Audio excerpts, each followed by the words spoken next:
Le président.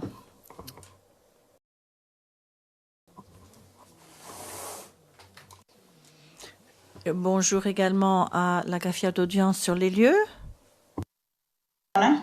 La greffière d'audience, Monsieur le Président, bonjour. Le Président, pourriez-vous, s'il vous plaît, faire entrer le témoin?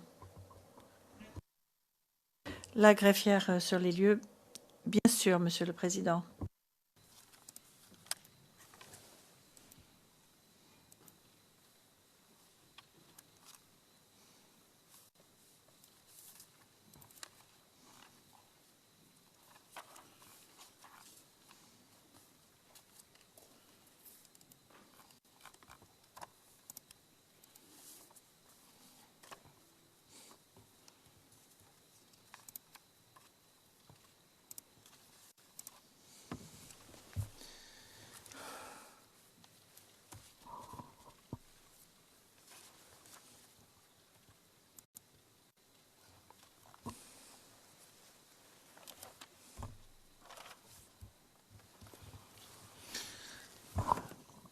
Good afternoon, Mr. Witness. Le Président. Bonjour, Monsieur le témoin.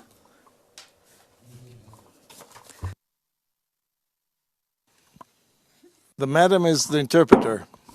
Le Président. La dame, c'est l'interprète, Monsieur le témoin. C'est bon. Bonjour, Monsieur le Président. I'm not offended, don't worry. Le Président, ne vous inquiétez pas, je ne suis pas offusqué. Avant de donner la parole au bureau du procureur ainsi qu'au Conseil de la Défense afin qu'il vous pose des questions, je me dois tout d'abord de vous présenter quelques éléments d'introduction. Tout d'abord, pourriez-vous, afin de vous identifier, nous donner votre nom complet et votre lieu et date de naissance, s'il vous plaît?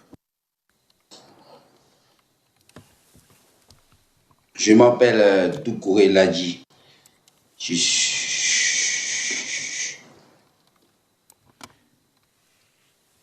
And you're born in? Le Président, et votre lieu de naissance et votre date de naissance, s'il vous plaît? Je m'appelle Doucouré Ladji. Je suis né à Issia le 4, 3e mois de 1978 à Issia.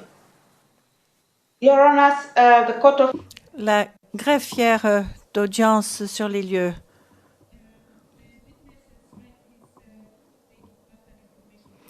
Le témoin a donné lecture de son nom et de son lieu et date de naissance à partir de sa carte d'identité. Le Président, ce n'est pas grave du moment que c'est juste.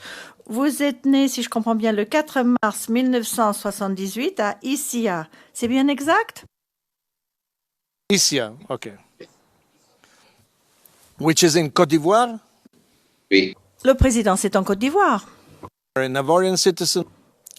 Vous êtes donc citoyen de Côte d'Ivoire. And your ethnicity is? Question. Et vous êtes de quel groupe ethnique, s'il vous plaît? Malinké. Okay. And your faith is? Et vous êtes de religion musulmane, est-ce exact? So you are you. Le Président. Le bureau du procureur a demandé à ce que vous puissiez bénéficier d'une assistance à la lecture au cas où on doit vous présenter des documents. Et bien évidemment, la Cour a accordé cette assistance à la lecture. De toute façon, si vous deviez avoir des problèmes, des questions à nous poser, n'hésitez pas à m'en parler. Est-ce clair? Oui. Well, another thing I have to. Le Président, il y a autre chose que je dois vous dire concernant la langue. Vous parlez en français. Je parle en anglais. Nous devons parler lentement, tous les deux, afin de donner un peu de temps aux interprètes ainsi qu'aux sténotypistes qui doivent à la fois traduire et transcrire correctement tout ce que nous disons. Avez-vous compris? Okay. Le président, très bien. Vous savez, pour passer à votre déposition, vous savez que cette chambre a été mise en place afin de poursuivre l'affaire, le bureau du procureur à l'encontre de M. Gbagbo et M. Blegoudé. Vous êtes témoin dans cette affaire et en tant que témoin, vous avez un seul devoir, une seule responsabilité qui est néanmoins très importante, à savoir dire la vérité en répondant aux questions qui vous sont posées par les avocats qui se trouvent ici en salle d'audience. Est-ce que vous avez compris cela? Oui. Okay. Le président. Conformément au statut, vous devez prêter serment et faire la déclaration solennelle. Je vous demande donc de bien vouloir répéter les mots suivants. Je déclare solennellement que je dirai la vérité. Je déclare solennellement que je dirai la vérité, Toute la vérité et rien que la vérité. toute la vérité et rien que la vérité. Okay, thank you. Le président, je vous remercie. Je me dois également de vous informer que si vous deviez ne pas dire la vérité, il s'agit d'un crime à l'encontre de la Cour et punissable en tant que tel. Est-ce que vous avez compris? Okay. Le président, très bien. Monsieur le témoin, la Chambre a reçu copie de votre déclaration écrite, à savoir la déclaration que vous avez donnée au bureau du procureur en date du 1er juin et du 6 juin 2015. Pour le procès-verbal, il s'agit du document CIVOTP 0084 0105 et les annexes suivantes. CIVOTP 00484 0123 0127 0128 0129 0130 0131 0132 0135 ainsi que le 0136. Les chiffres ne vous concernent pas, c'est pour le procès-verbal, monsieur le témoin. Votre déclaration, la déclaration que vous avez faite au bureau du procureur, ainsi que les annexes, doivent se trouver devant vous.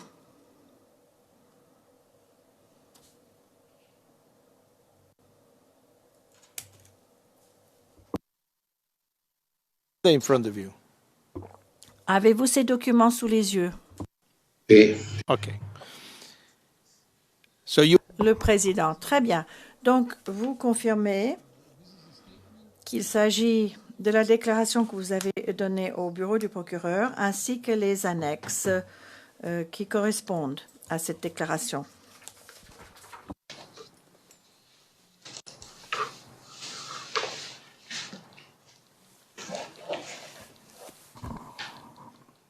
do you confirm this? Vous pouvez le confirmer? Okay. Now my question is, Le président, ma question est la suivante. Avez-vous eu l'occasion de relire ces derniers jours cette déclaration ou vous a-t-on lu cette déclaration? C'est-à-dire, est-ce que quelqu'un de la CPI vous aurait donné lecture de votre déclaration? Quelqu'un du bureau des victimes et des témoins? Oui, on m'a fait lire, on m'a fait lire ça. Okay. Le président, très bien. Le 9 juin de cette année 2016, dans l'écriture 573, donc la Chambre a décidé que votre déclaration écrite peut être versée au titre de la règle 68.3 du règlement de procédure et de preuve, donc versée au dossier de cette affaire. Cela signifie que plutôt que de vous obliger à redire toute votre déclaration oralement ici, la Chambre peut se servir de votre déclaration et verser cette déclaration au dossier. Vous devez néanmoins répondre à quelques questions supplémentaires de la part du représentant du procureur, ainsi que par les conseils de défense des deux équipes. La règle 68.3 prévoit que la Chambre peut permettre le versement de déclarations préalablement enregistrées si le témoin, vous-même, si le témoin n'a pas d'objection et si le procureur, la défense et la Chambre ont l'occasion de poser des questions au témoin. Si bien que la toute dernière question que je vous poserai est la suivante. Si vous en êtes d'accord, est-ce que vous êtes d'accord pour que l'on verse votre déclaration écrite au dossier de l'affaire? Oui, ce sont les déclarations. Donc. Yes, the statement is Le président, votre déclaration sera versée au dossier de l'affaire et on ne va pas vous demander de répéter tout ce que vous avez déjà déclaré auparavant, mais il y aura quelques questions supplémentaires de la part du bureau du procureur si besoin. Vous avez donc accepté cela et étant donné que vous êtes parmi nous aujourd'hui et disponible pour répondre aux questions des parties ou éventuellement de la Chambre, toutes les exigences de la règle 68.3 sont satisfaites et la déclaration écrite sera donc versée. Je me réfère à la déclaration écrite dont les cotes ont été lus il y a quelques instants. Donc, on considère que ces documents ont été versés.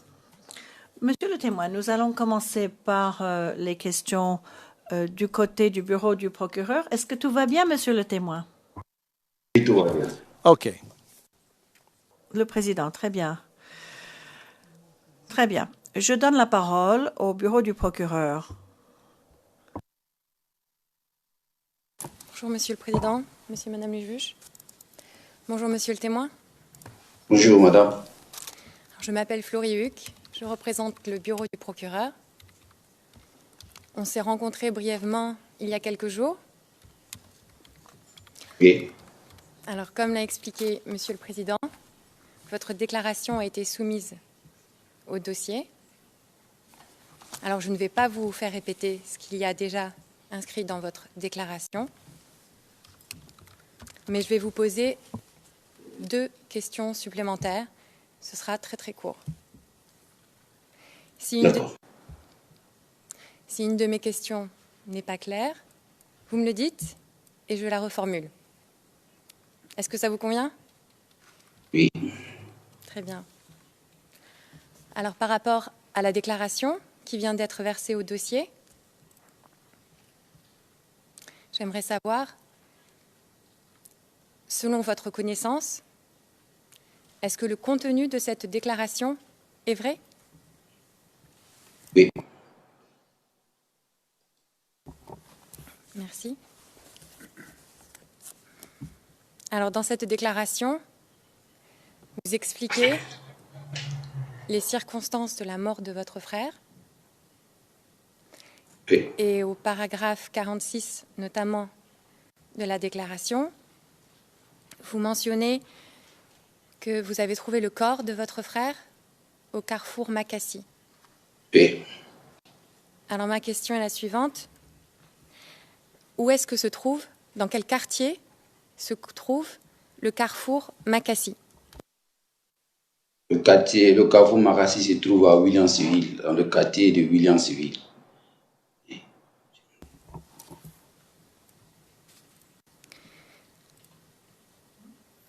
Alors, voici ma deuxième et dernière question, et je vais vous demander de prendre votre temps pour y répondre. Alors, quel a été l'impact, monsieur le témoin, du décès de votre frère sur vous-même et sur les membres de votre famille? La mort de mon frère était un gros impact sur nous, surtout sur moi-même. Parce que maman est décédée, on est resté 3 garçons. Et c'est lui qui me suivait. Au fait, c'est lui qui me voulait en fait de dépenses de la famille. Donc sa mort vraiment m'a beaucoup touché. Voilà pourquoi il a décidé de témoigner même pour ça. Et est-ce que vous pouvez nous dire quel âge avait votre... The interpreter was not allowed to finish. Le président, l'interprète n'a pas pu terminer. Il y a eu chevauchement d'orateurs.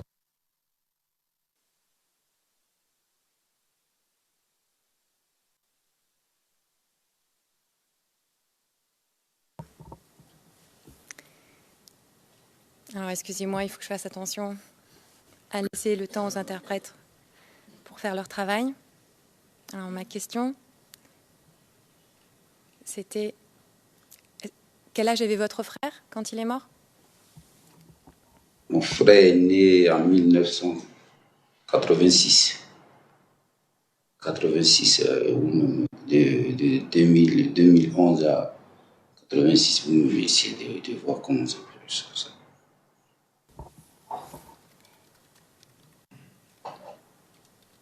Ça fait 24 ans. Alors, merci. Et j'en ai terminé avec mes questions. Merci à vous. Monsieur le Président, je n'ai plus de questions à poser aux témoins, mais j'aimerais indiquer à la Chambre que l'accusation va demander à soumettre 4 documents au dossier. Et j'aimerais faire une brève observation sur ces documents, si vous m'autorisez, hors la présence du témoin.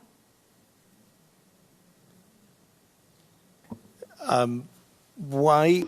Le président, j'aimerais poser la question suivante. Pourquoi ne pas faire cette demande par écrit? Car, vous savez, nous avons des contraintes de temps. Nous souhaitons terminer avec ce témoin aujourd'hui. Je ne pense pas que ce soit possible, mais nous allons néanmoins essayer. Et je préférais que vous fassiez cette demande par écrit, s'il vous plaît. En effet, c'est ce que je voulais préciser, en effet, que nous allons faire une demande pour introduire ces 4 documents. Je vais le faire directement maintenant. Ces 4 documents par le biais du paragraphe 43. Et les 4 documents que nous allons demander à introduire, ce sont les documents qui se trouvent à la liste des preuves pour ce témoin, aux onglets 11 à 14. Voilà. Je vous remercie. Okay, thank you very much. Le président, merci beaucoup. Avant de donner la parole à Maître Altit, je suppose que c'est Maître Altit qui va interroger le témoin. En tout cas, avant de donner la parole à la défense, je voudrais faire inscrire au procès-verbal de cette audience que M. Blégoudet n'est pas présent aujourd'hui, mais il consent à ce que le procès se poursuive puisqu'il n'est pas en bon état aujourd'hui. Est-ce que vous pouvez le confirmer, Maître? Oui, Monsieur le Président, je vous le confirme. Okay, thank you very much. Now the floor. Le président, je vous remercie. Maître Altit. Merci, Monsieur le Président. Monsieur le Président, Madame, Monsieur, l'interrogatoire auquel il sera procédé au nom de l'équipe de défense de Laurent Gbagbo sera mené par Madame Naouri.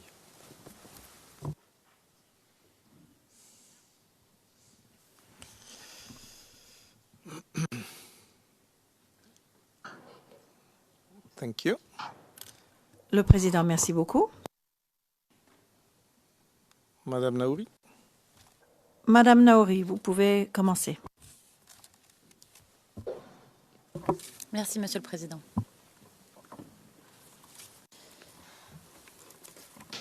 Bonjour, Monsieur le témoin. Bonjour, madame. Je m'appelle Jennifer Naouri. Je suis membre de l'équipe de défense de Laurent Gbagbo et c'est moi qui vais vous poser des questions aujourd'hui. Je vais essayer de ne pas parler trop vite. Je vais laisser 5 secondes entre le moment où vous parlez et pour vous répondre. Le juge président vous l'a déjà dit. Mais il faut qu'on fasse tous les deux un effort, tous les deux, pour respecter la règle des 5 secondes. D'accord ? Oui. Monsieur le témoin, comme votre attestation a été versée au dossier, ce qui veut dire que ce que vous avez dit aux enquêteurs du procureur est pris en compte ici, nous allons revenir sur certains éléments qu'il y a dans cette attestation. D'accord ? D'accord. Très bien. Monsieur le témoin, depuis combien de temps habitez-vous à Abidjan ? Depuis 2002.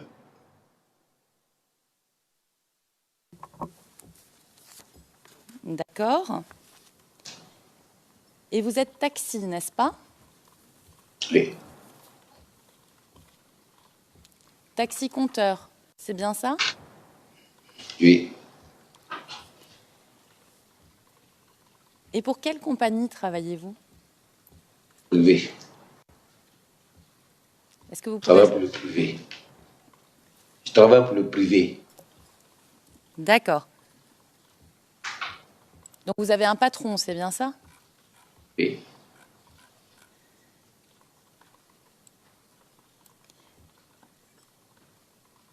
Et où est-ce qu'il habite, ce patron ?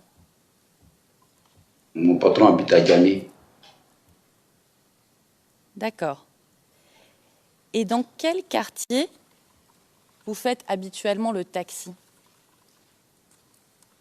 Dans les 10 communes d'Abidjan. D'accord. Donc vous connaissez bien Abidjan, n'est-ce pas ? Oh. Un peu, oui.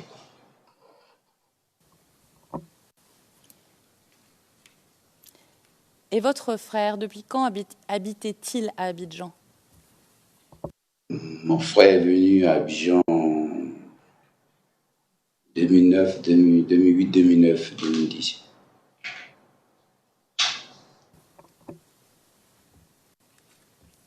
Et qui l'a fait venir à Abidjan ? C'est moi-même.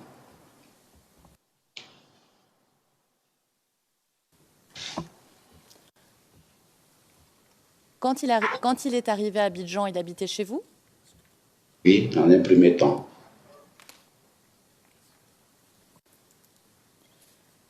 Donc il était dépendant de vous financièrement quand il est arrivé à Abidjan. Et Combien de temps a-t-il habité chez vous ? bon, jusqu'à ce qu'il gagne du travail, jusqu'à ce que je gagne du travail pour lui.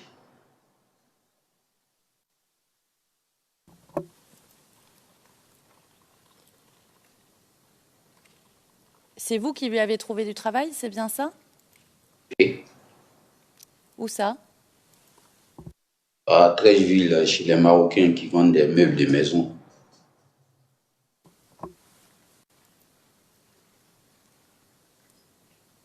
Est-ce que vous lui avez présenté des personnes, des amis à vous ? Excuse me. Le président, je vous prie, vous demandez aux témoins de respecter la règle des 3 secondes et 5 secondes, mais vous-même, vous ne la respectez pas. cher maître. Vous avez raison, Monsieur le Président. Alors, Monsieur le témoin, je vais reposer ma question et je vais m'efforcer à bien respecter la règle des 5 secondes pour éviter qu'on se chevauche. Est-ce que vous lui avez présenté des amis quand il est arrivé à Abidjan? Oui, Est-ce que Bamba était l'un de ses amis? à mon frère, oui. Donc, c'est vous qui avez présenté Bamba à votre frère? Non, non, non. Ça, c'est Bamba, est, lui, son ami depuis Haïtia. Lui aussi, il est venu à Abidjan ici, venu se chercher. C'est à Abidjan, ici, ils se sont connus. Et ils se sont vus. Et l'amitié continuait.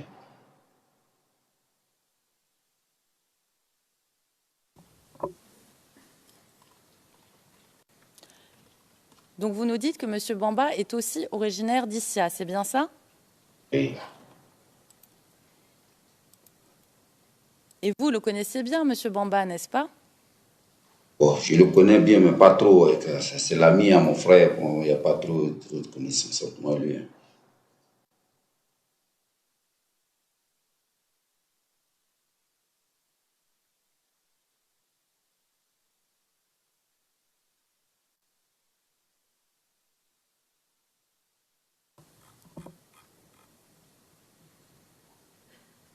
Monsieur le témoin, au paragraphe 30 de votre attestation, vous dites « Au téléphone, c'était Bamba, l'un des amis de mon frère Doucouré, Ali, qui m'a appelé. Je le connaissais bien. » Fin de citation.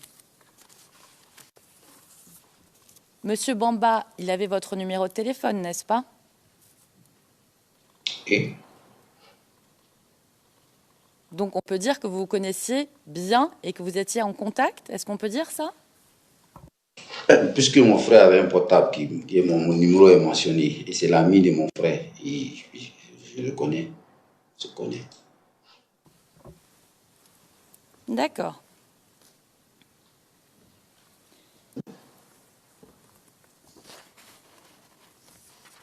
Et quand est-ce que votre frère a déménagé de chez vous? Au cas il a eu du travail à Trècheville. Il a pris maison à Makassi, à Williams-Civil.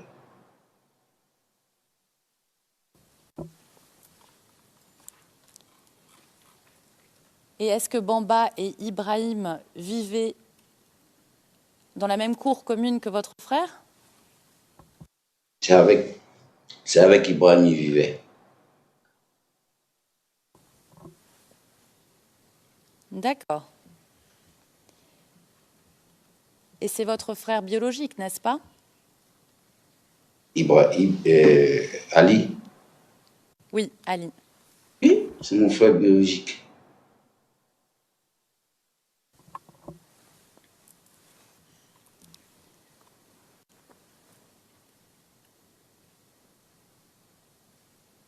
Est-ce que votre frère faisait partie, avec Ibrahim notamment, d'un groupe de jeunes dans le quartier, Williamsville?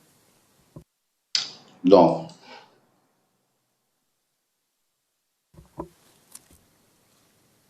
Est-ce qu'il était intéressé par la politique? oh, je peux dire non, hein, non, parce que je ne vivais pas avec eux. Bon, imagine, on ne parlait pas de politique.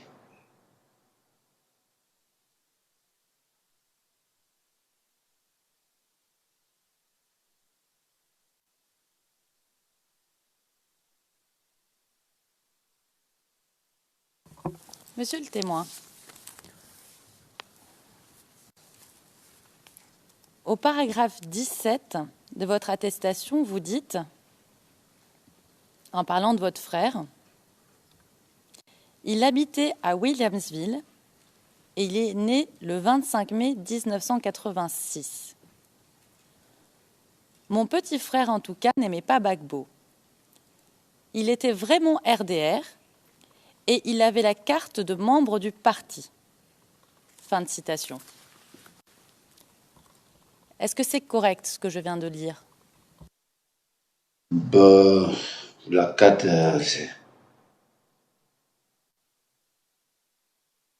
Parce que quand j'ai mentionné dans ma déclaration que ouais, quand il partait à ICA, les gens me disaient que tout le temps, il était quand il y avait les marches à ICA pour le EDR, il était toujours actif, il était toujours devant. Donc voilà pourquoi j'ai mentionné dans mon truc que il était derrière, puisque dans les matchs du EDR, souvent on me faisait croire qu'il est toujours devant. Haïtien.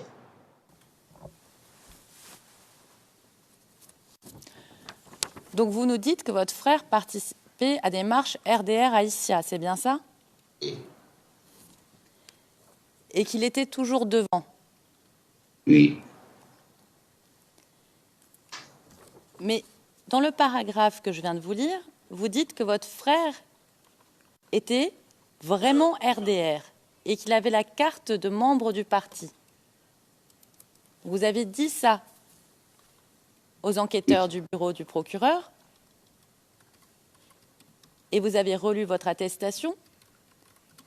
Est-ce que vous savez... Donc ma question, est-ce que vous saviez que votre frère était membre du RDR? Bon, par rapport au match, par rapport à sa détermination, par rapport à la ras-le-bol de M. Gbagbo, tout ça, mon frère, vraiment, il n'aimait pas Gbagbo. C'est vrai, il a dit ça dans mon rapport.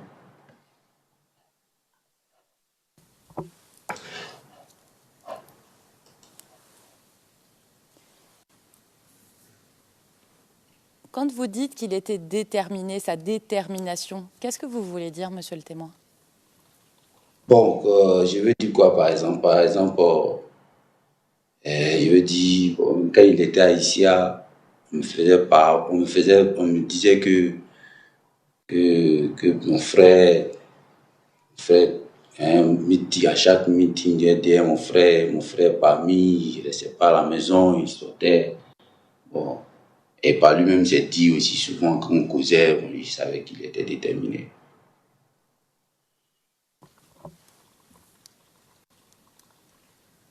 Quand on causait, donc vous avez parlé avec votre frère de ses engagements politiques, n'est-ce pas? Je lui ai dit de se méfier de la politique, de ne pas trop se mêler dedans, bon, parce que quand il est venu à Abidjan, j'ai eu à causer avec lui de ça, de ce que les gens ne faisaient pas ici. Et voilà ce qu'il faisait là-bas, se méfier.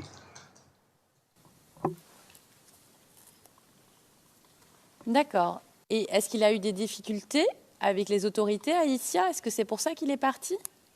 Non, on n'a pas eu de difficultés avec les autorités haïtiennes. D'accord. Et est-ce que votre frère a voté pendant les élections présidentielles de 2010?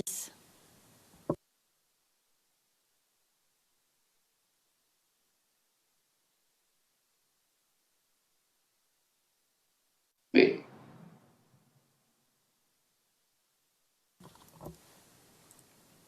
D'accord. Et est-ce qu'à Abidjan, parce qu'on a parlé d'Issia, mais est-ce qu'à Abidjan, il participait à des réunions du RDR pendant la campagne électorale, par exemple? Attendez 5 secondes. Allez-y. Non.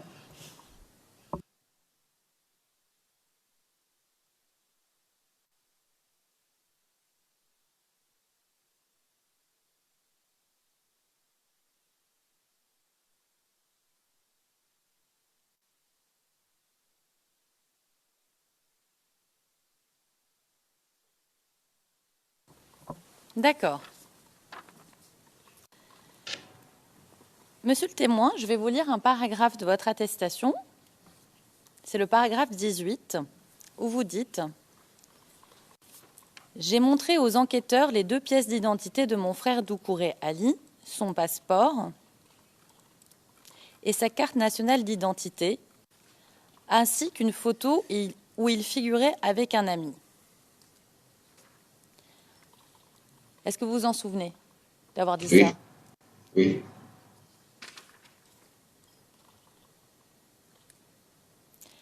Qui vous a donné les pièces d'identité de votre frère? Quand son grand frère, quand il est mort, c'est moi-même j'ai récupéré ses pièces. Quand son grand frère est né, donc s'il dépendait de moi, forcément c'est moi qui devais avoir ses pièces. Comment avez-vous récupéré ces pièces?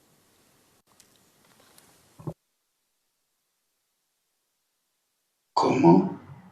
Et ces pièces étaient chez lui à la maison.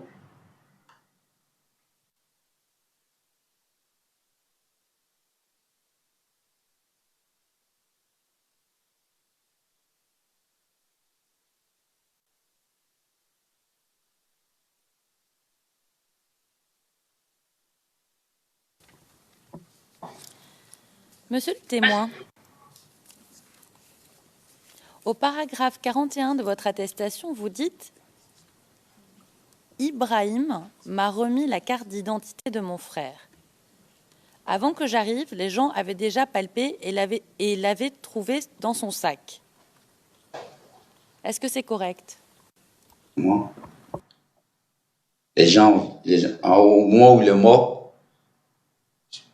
moment où il est mort, vous parlez de ça ou...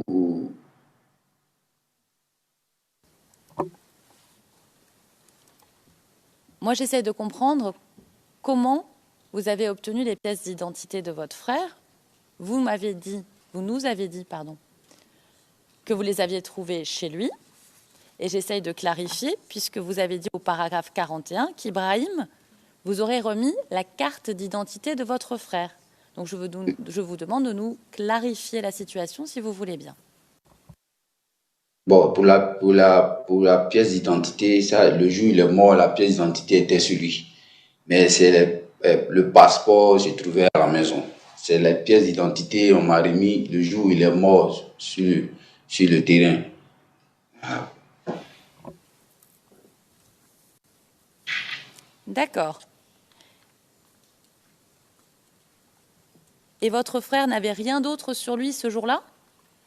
Ce jour-là, avec ses bédous, c'est quand je suis venu, c'est les pièces d'identité qu'il j'ai retrouvées sur lui. C'est les pièces d'identité qu'on m'a données.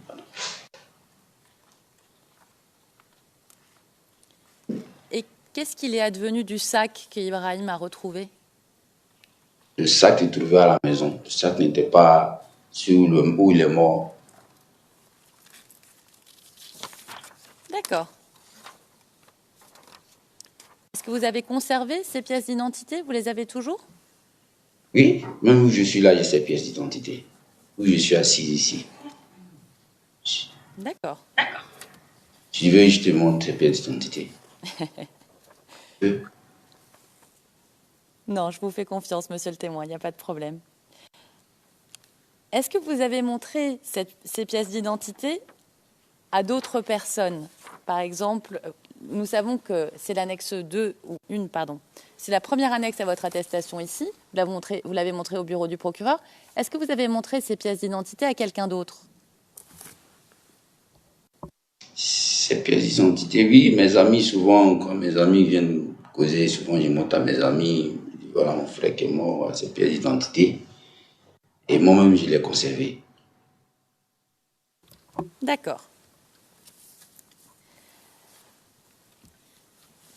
Alors, monsieur le témoin, nous allons parler un petit peu de ce qui se passait à deux plateaux le jour de l'annonce faite par Bakayoko. D'accord? Et ma première question, c'est où est-ce que vous avez vu l'annonce de Bakayoko? j'ai vu ça En fait, c'est pas Bakayoko même, c'est son porte-parole qui parlait. Et c'est pas, son nom m'échappe un peu. C'est pas un c'était Bamba, quelque chose comme ça, qui est en train de donner les résultats. Et ça, c'est chez moi même, j'ai regardé à la télé, puis j'ai vu. Pas quelqu'un qui m'a expliqué. D'accord. Et ce jour-là, ce jour de l'annonce, à quelle heure avez-vous vu les chars? Bon, les chars, eux, ils venaient stationner. Ils venaient stationner du matin jusqu'au soir. Genre comme quelqu'un qui fait la patrouille. Monsieur le témoin, Et ma première question, on va y aller étape par étape. C'est à quelle heure, vous, personnellement, ce jour-là, vous voyez les chars? matin, Le matin.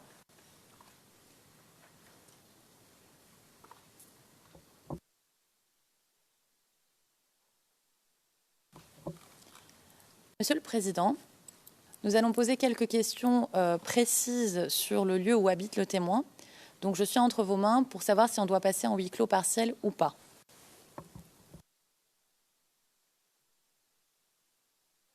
Yes, I think so. Le président, oui, effectivement, il convient de passer à huis clos partiel brièvement.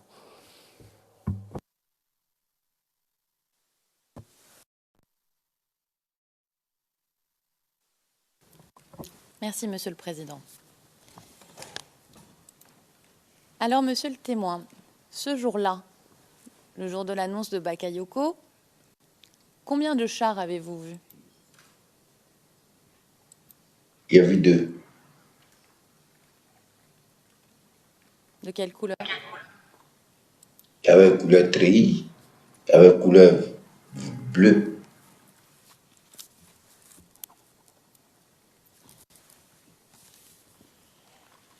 Est-ce qu'il y avait des signes écrits sur les chars? Oui,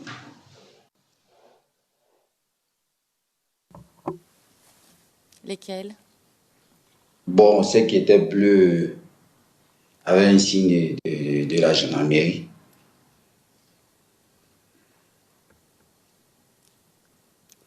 Et le treillis? Et l'autre, c'est treillis militaire.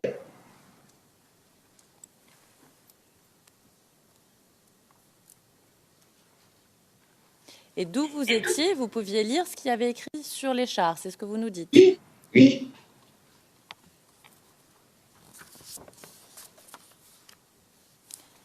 Est-ce que vous pouviez voir les personnes qui étaient dans les chars? Oui, Vous pouviez voir comment étaient habillées les personnes dans les chars? oui. Parce qu'il descendait.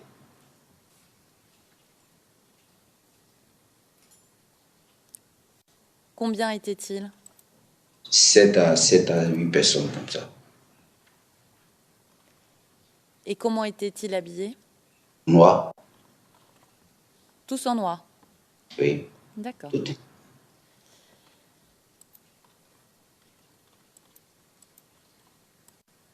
Est-ce qu'il y avait d'autres choses sur leur uniforme que vous pouviez voir? D'autres même avaient cassé le visage, d'autres avaient les visages découverts. Bon, c'est ce que je voyais.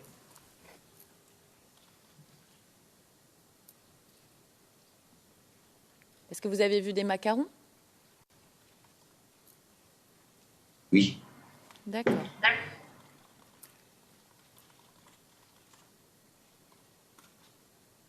Est-ce que vous pouviez voir les traits de leur visage de là où vous étiez? les traits de leur visage, ça veut dire quoi? Ça veut dire, est-ce que vous pouviez distinguer de qui il s'agissait? Bon, il y a d'autres qui étaient en visage découvert, visage fermé, visage découvert.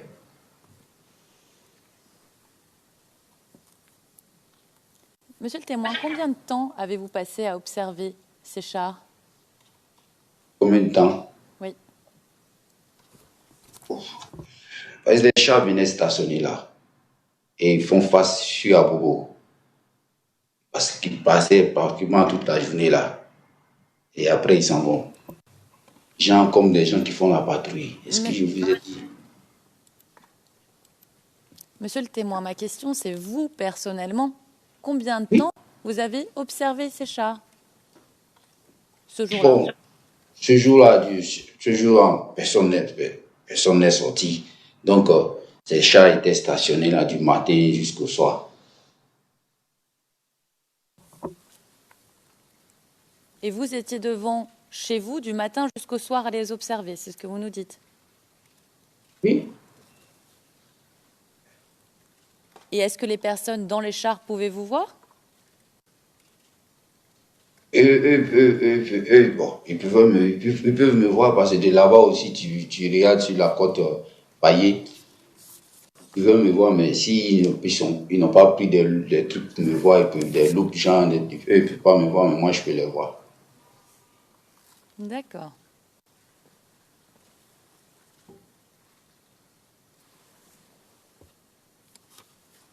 Et vous n'êtes pas allé travailler ce jour-là? Non.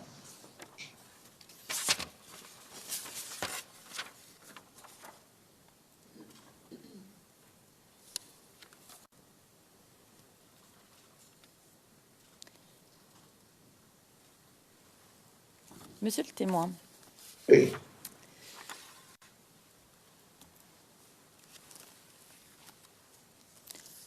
au paragraphe 19, vous dites « Ce jour-là, les chauffeurs de taxi ne sont pas sortis Oui. ». Est-ce que c'est correct?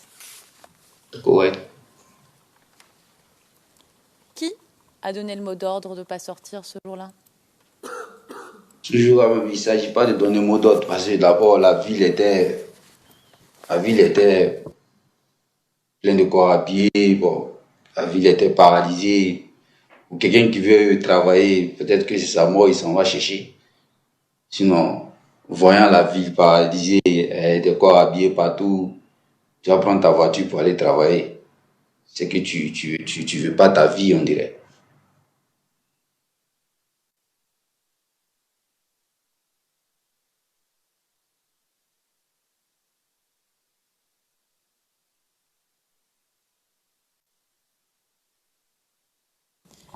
Monsieur le témoin, au paragraphe 27 de votre attestation, concernant le jour de la marche vers la RTI, d'accord?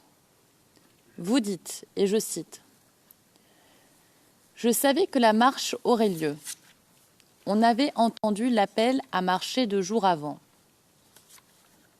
Peut-être que si on n'avait pas prévu de voyager, j'aurais pu tomber dans cette marche-là aussi.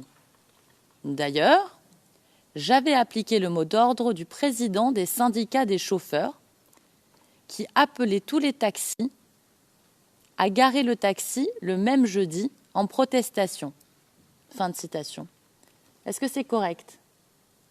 C'est correct.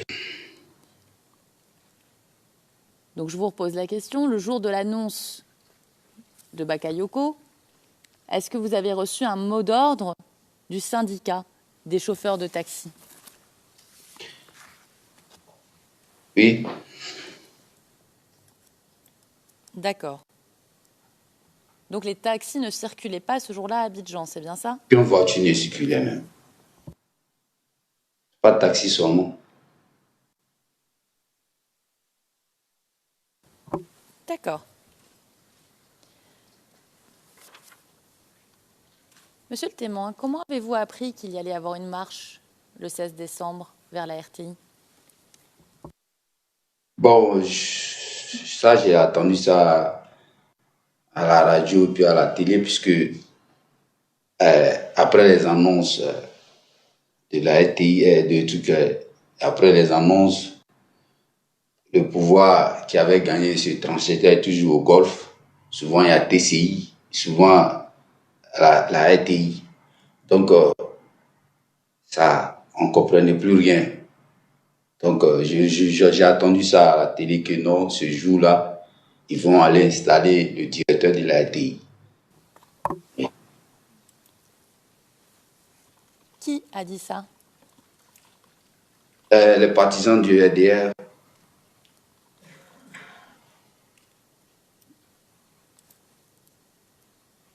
Est-ce que vous vous rappelez d'un nom en particulier?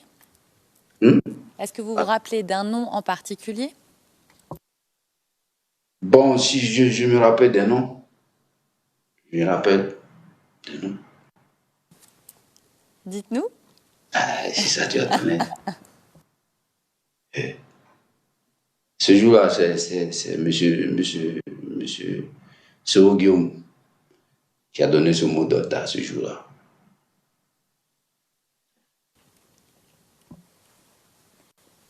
Et ça, c'était 2 jours avant la marche, c'est bien ça? Oui. D'accord. Et avec qui étiez-vous quand vous avez appris cet appel? Cet appel-là, j'étais chez moi. Cet appel-là, il peut passer par une radio. Mais avec qui étiez-vous? Votre frère, des amis de votre frère?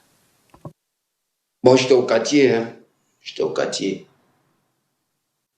Et les amis du quartier.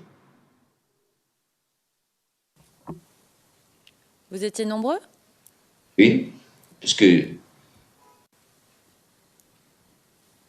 on était nombreux, les gens du quartier. Combien à peu près?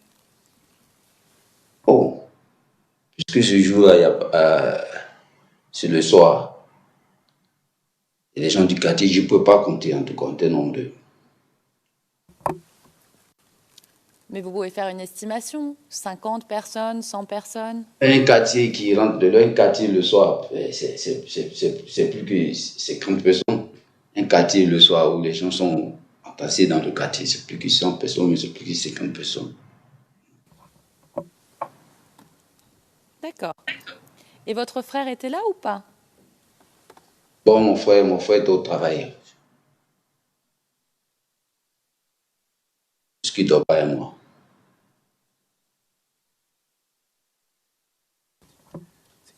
Monsieur le témoin n'a pas compris votre dernière phrase. Est-ce que vous pouvez avoir la gentillesse de répéter? J'ai dit, mon frère, il dormait pas avec moi. Donc peut-être il était chez lui au quartier. Il était chez lui au quartier, moi j'étais chez moi.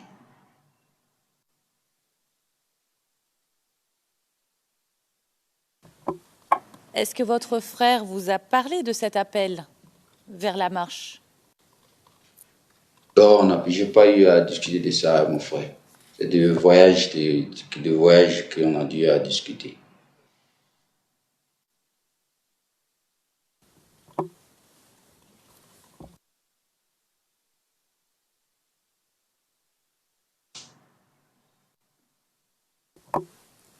Monsieur le témoin, vous nous avez dit aujourd'hui, page 84, lignes 5 à 12 du transcrit, je donne les références pour la cour, que votre frère marchait toujours devant aux marches Aïssia. Et vous nous avez expliqué qu'il était déterminé, c'est le mot que vous avez utilisé. À aucun moment, vous n'avez parlé de sa participation potentielle à la marche vers la RTI. Bon, ce même jour-là, on devrait voyager. Mon papa, j'ai écrit ça dans mes déclarations même. Mon papa est quitté la Mecque. Et c'est ce même jeudi-là, on devrait aller à Issia pour aller faire entrer mon papa à Issia. Et c'est ce même jeudi-là, il y a eu la marche. Et c'est ce même jeudi-là, il est mort. Donc, je n'ai pas eu le temps de causer avec lui de la marche. C'est de voyage qu'on a causé. Je lui ai dit, matin, on se retrouve à la gare. Vous pouvez voir dans mes papiers, j'ai noté ça. Je lui ai dit, on se trouve à la gare nord. Je vais prendre le car là-bas pour aller à Issia. D'accord, monsieur le témoin. On va y arriver.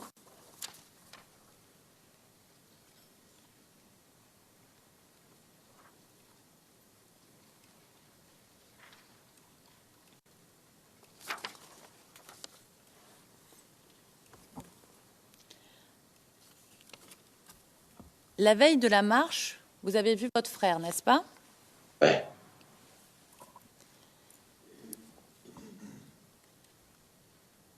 Est-ce que votre frère a reçu des appels de ses amis comme Bamba ou Ibrahim?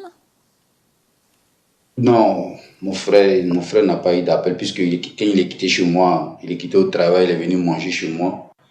Et on a eu à causer du voyage et puis il est parti à la maison. Bon, peut-être qu'ils l'ont appelé, ils n'ont pas appelé, ça, je ne sais pas. D'accord.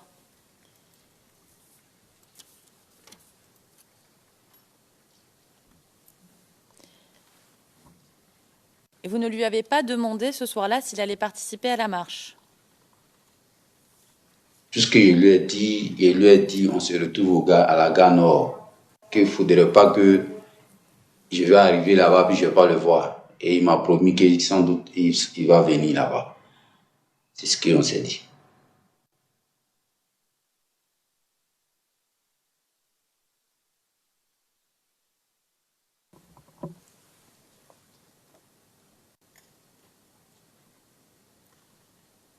Est-ce que vous lui avez dit de ne pas aller à la marche?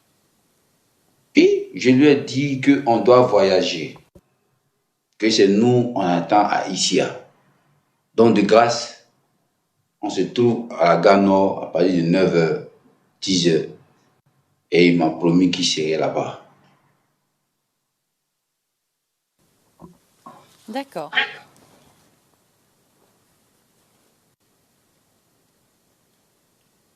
Et le président des syndicats de chauffeurs de taxi, il vous avait déjà informé à ce moment-là qu'il ne fallait pas circuler dans Abidjan, n'est-ce pas? Ben, si un grand homme comme, comment on appelle, ce homme déclare que ce jeudi, ils vont aller installer, qui va aller rouler, madame? Mais monsieur, vous décidez de voyager Pardon, monsieur le président, j'attends 5 secondes. Monsieur, vous décidez de voyager ce jour-là, n'est-ce pas? Ce jeudi-là, on devrait voyager. Donc vous décidez de circuler dans Abidjan? Qui circule? Vous décidez de vous déplacer à pied ce jour-là?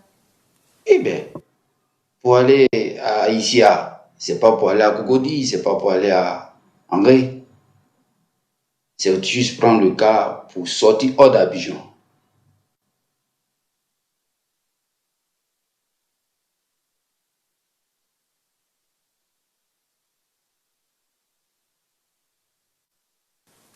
D'accord. Et vous aviez rendez-vous à quelle gare?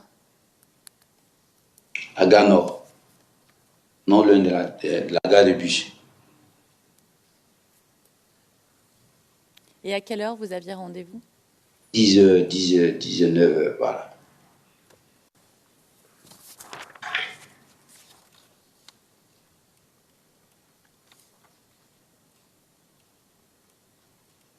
D'accord.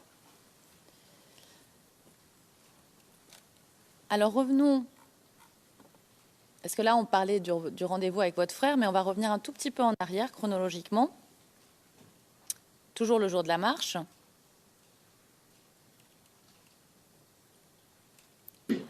Qu'est-ce que vous faites, monsieur le témoin, après votre prière? Bon, après la prière, il dit à madame d'arranger les affaires. On doit voyager. Et ensuite?